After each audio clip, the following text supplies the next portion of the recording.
All right, let's get right into it. The standoff between the United States and Iran, well, it's gotten really complicated. We're talking a tangled web of military moves, high-stakes backroom deals, and some pretty shocking new players entering the game. We're going to untangle all of it, and we're starting with a quote that came from somewhere you would probably never guess. "No mercy for invaders." Wow, that is a powerful, straight-to-the-point threat. Now, your first thought is probably that this came from someone in Tehran, right? Or maybe one of their allies in the region. But you'd be wrong. So who on earth said it? Turns out, the source is Ramzan Kadyrov. He's the leader of Russia's Chechen Republic and a die-hard loyalist of Vladimir Putin. This just throws a whole new and honestly pretty startling element into this whole conflict. To really get a grip on the bigger picture, we have to start right here, with this threat.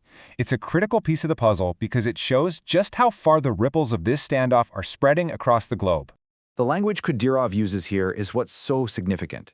I mean, he's not just offering some soldiers. His forces are literally framing a potential U.S. invasion as a religious war, and they're calling their own response a jihad.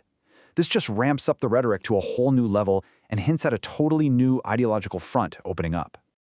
So, keeping that global ripple in mind, let's zoom back out to the core conflict where this all started, the direct standoff between the U.S. and Iran. It's this wild mix of intense military action and some very quiet maneuvering behind the scenes. And if you were looking at it from Washington's point of view, especially as articulated by former President Donald Trump, things were moving really, really fast.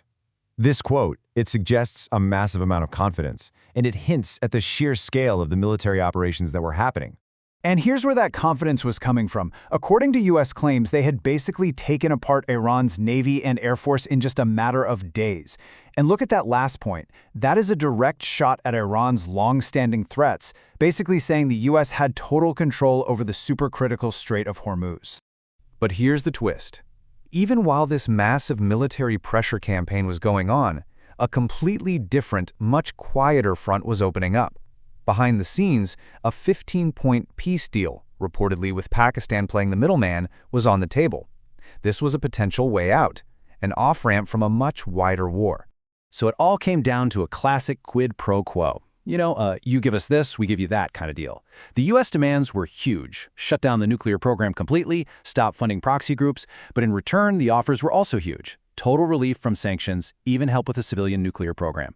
It also included getting rid of the snapback sanctions. That's the mechanism that could instantly bring all the sanctions back if Iran broke the deal.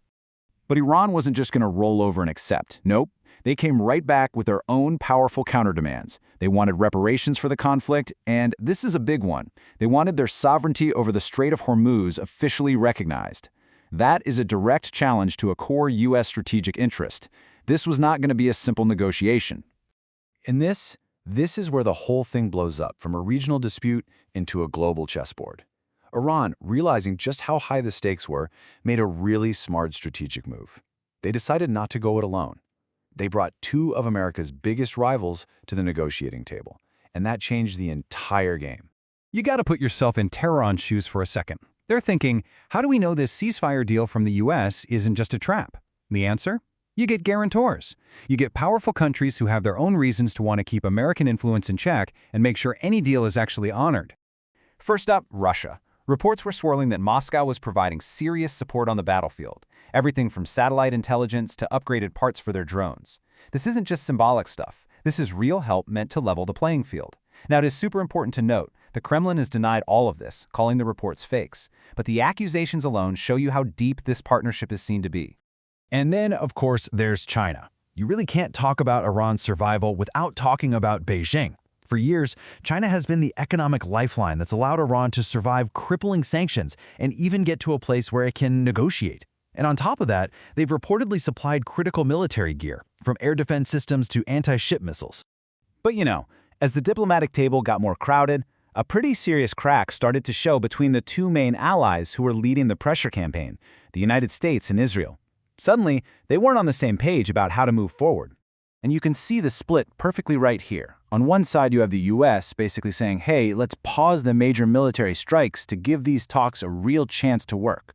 They were worried another attack would just blow the whole thing up.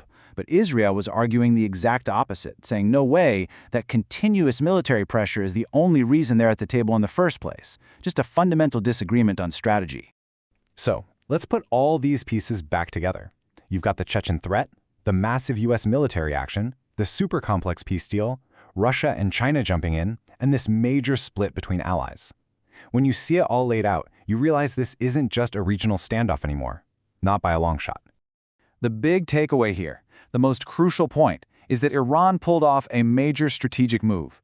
By bringing Russia and China into the picture, they completely transformed the dynamic. It's no longer just a one-on-one fight where the U.S. can set all the terms.